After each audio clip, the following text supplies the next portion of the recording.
Wondering what's the buzz?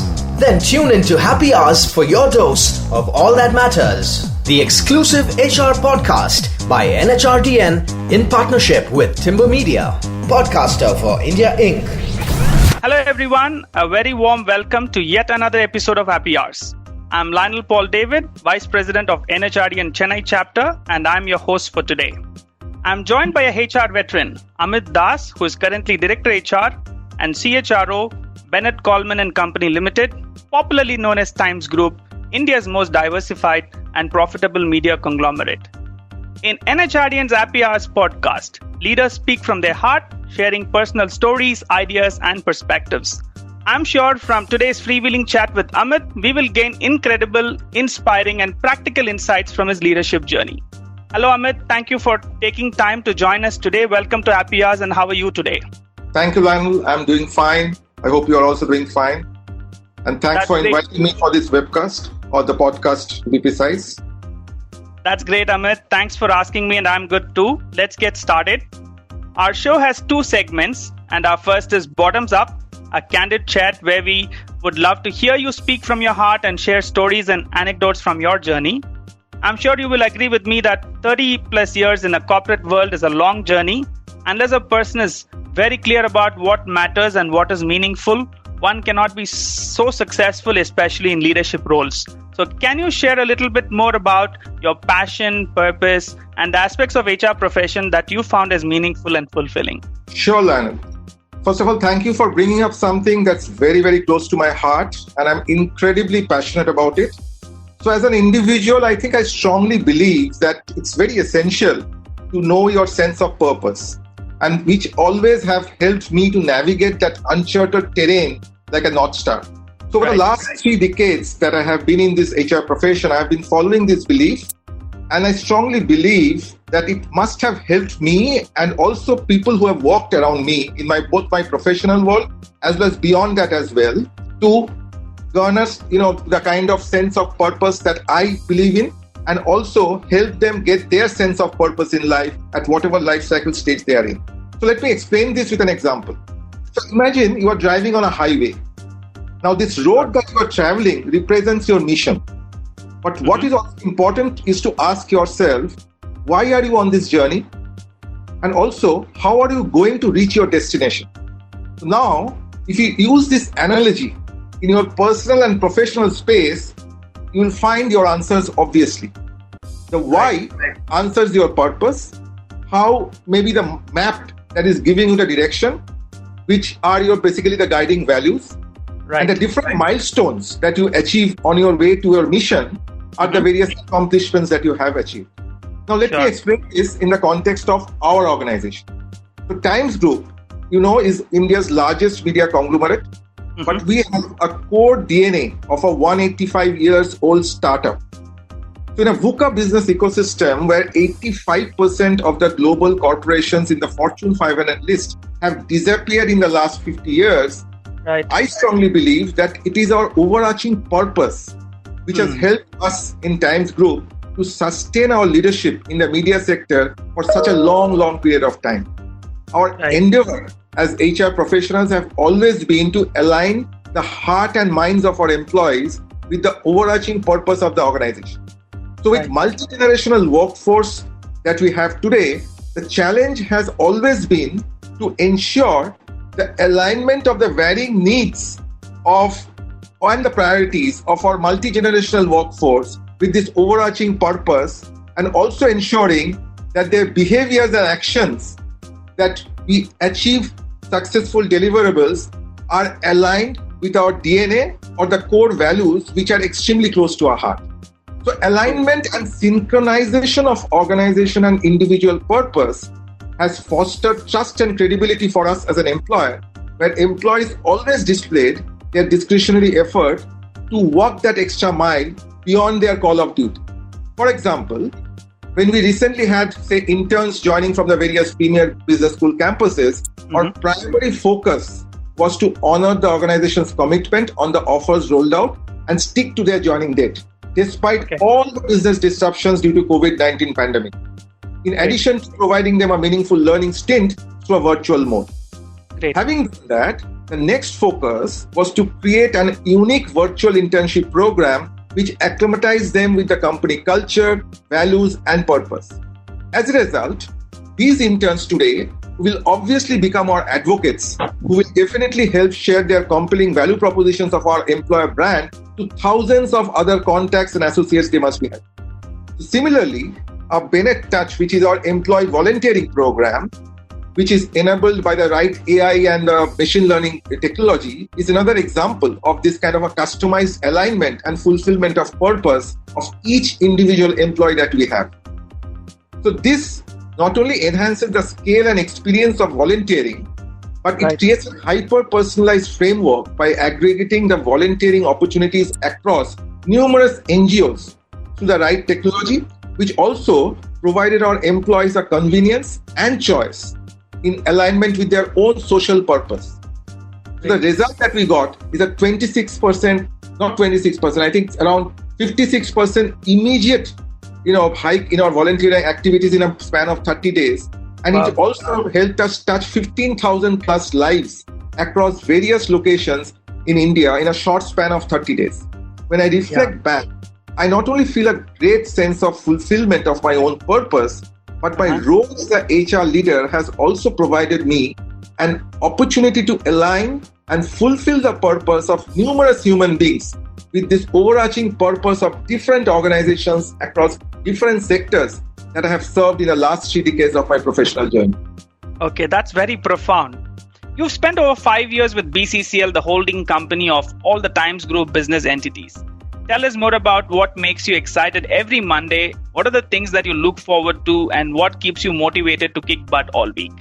In spite of all your experience and accomplishments, I'm guessing there could also be a few things that would have kept you awake at night. So please tell us about that and how you handle that as well. Sure. See, let me first tell you that success of HR function is measured by the value it creates for the enterprise. The business stakeholders look up to HR function to bring significant expertise that help them understand the most critical element in their successful delivery, which is by unleashing the power of human capital. So as the HR leader of an organization like Times Group, which is the largest media conglomerate in the country, I'm always excited to engage myself with a consistent and focused effort to harness the talent ecosystem, which creates authentic news and relevant content for the nation on a real-time basis. I'm also extremely proud to be associated with an organization which has played a significant role in the nation building for over 185 plus years, and at the same time has been constantly innovating with a high degree of agility to manage creative disruptions. The current global health crisis, for example, and the unprecedented disruptions in the business world, in my mind, is an acid test for organizations to demonstrate resilience with bold and authentic leadership. The objective is to drive the overarching message that all of us in the organization are collectively managing this business as unusual phase and traveling this difficult journey together by sharing both joy as well as pain. I believe that HR professionals have a massive responsibility of not just business continuity in our own organizations, but also in the overall business revival in our country. So as an HR community, we have an immediate responsibility and also at the same time opportunity to gain a much deeper understanding of our most critical asset, our people. So I personally feel excited to envision my role as an architect of business resurgence in the near future. Having said that, what keeps me awake, to be specifically answering your question at night, is the onerous responsibility to help the organization conduct business with a heart and conscience, the ethical responsibility to continue demonstrating our core values while managing life as well as livelihood of our employees, for which we will continue to be remembered in future as an employer of choice. True. That's great. So building value for stakeholders, harnessing talent ecosystem, nation building, innovation and agility seems to be your daily dose of motivation. Thanks for your perspective on that.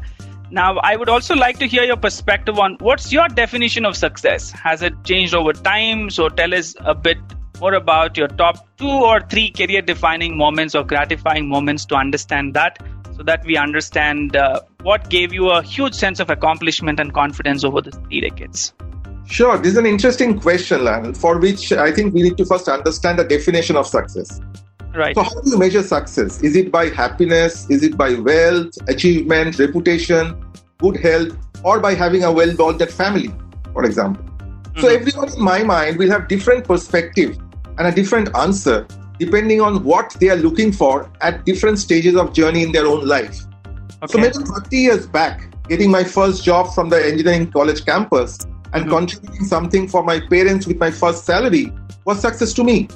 Now, after growing older by 3 decades, I feel my success is to have meaningful impact on the lives of others around me by contributing in their growth and success. Right. So the point that I'm trying to make is that although the literal definition of success may not change over time, but the lens that one uses at different stages of one's life cycle makes one interpret success differently. So I have realized over the years that success is not in what you have, but what you are. Right. I firmly believe in putting my heart, mind, and soul in the executional excellence of the last mile delivery, which drives the strategic priorities into successful execution. I always believed in finding opportunities in every crisis that I have encountered in my personal and professional life. So my ability to leverage those moments of truth into a successful outcome, which is again aligned with my North Star or purpose at that point of time, have been of immense gratification to me. So it's difficult to share the most gratifying moment out of all these moments of truth. It's like, asking a parent to choose one of their child as a favorite child. All these experiences have accelerated my learning and enhanced my confidence for the next phase of life. Having said that, I would say that there have been moments on my career where I had to experience a Haram Sankat, if I have to talk about it, where I had to navigate a delicate and sensitive terrain of being compassionately ruthless in taking certain difficult decisions on few individuals for a greater cause to manage business sustainability and for continuity of a larger employee community. But if I have to reflect back, I get enormous amount of confidence in my business foresight and feel a sense of accomplishment to help the organization navigate through difficult times.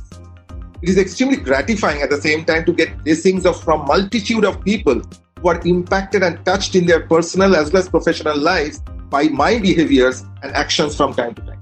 True. So thanks, Amit. I will remember your words. Success is not what you have, but what you are. Reminds me of another quote by Agnès Nin, a French writer, who said, "Life shrinks or expands in proportion to one's courage." So that our courage is the helping force that helps us or allows us to take chances, make decisions, which occasionally could also result in a failure. You're a fitness enthusiast yourself, and like all great champions who pick lessons from their setbacks and failures, can you share some of your experiences where you have faced some setback or failure and what lessons it taught you and how you bounced back? Sure. So fundamentally, I think success cannot be achieved without failure. We all fail at some time in something in life, but people with high resilience embrace failure to gain insights and lay the foundations for future success. So our human brain is an interesting organ. It only accepts what we allow it to accept. So instead of getting bogged down with pain and lose courage from the failure, we must always garner enough confidence to bounce back and try again with better insights and wisdom. Right. So failure is simply the opportunity in my mind to begin again, but this time more intelligently. Okay. If I have to specifically share something from my own life, I would like to talk about something which was more in my mind a setback rather than a failure at that point of time. So I'm always driven by a latent entrepreneurial bug in me, which made me venture into a technology-centric venture way back in late 1990s, along with a couple of friends.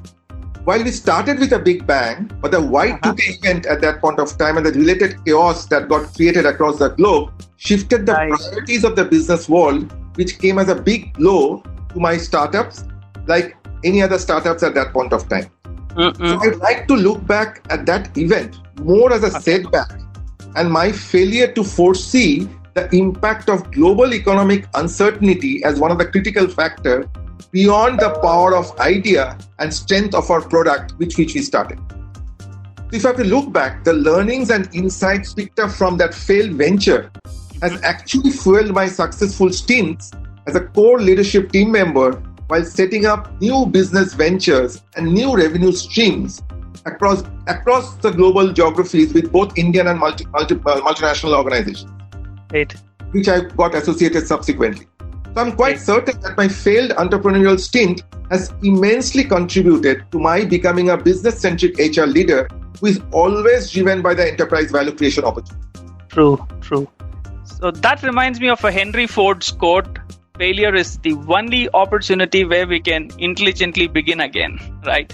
So now it's time to move out to our second section and go full throttle, a fun ride of rapid fire. Are you geared, Amit? Sure, absolutely. Go ahead. Okay, so what's your take on future of work?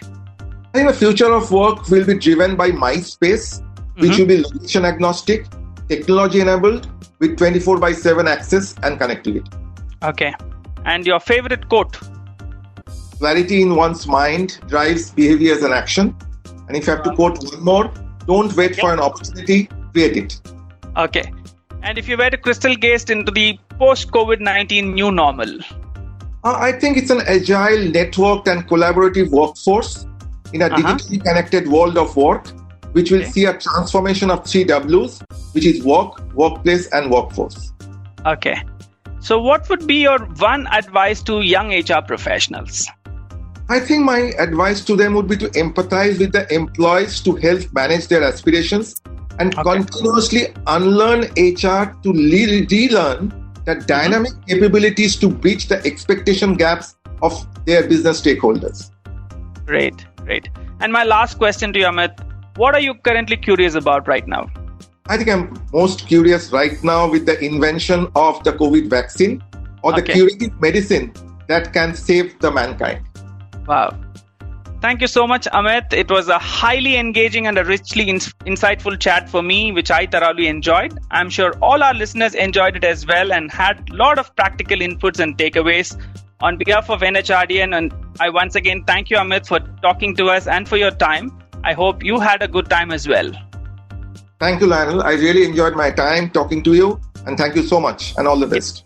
Thank you. It was my pleasure chatting with you and I wish you well. Thanks everyone who tuned in and listened to this episode of Happy Hours. If you liked our show, do share it with your friends and share your feedback with us. This is Lionel Paul signing off and see you soon in another episode. Wondering what's the buzz? Then tune into Happy Hours for your dose of all that matters. The exclusive HR podcast by NHRDN in partnership with Timber Media. Podcaster for India Inc.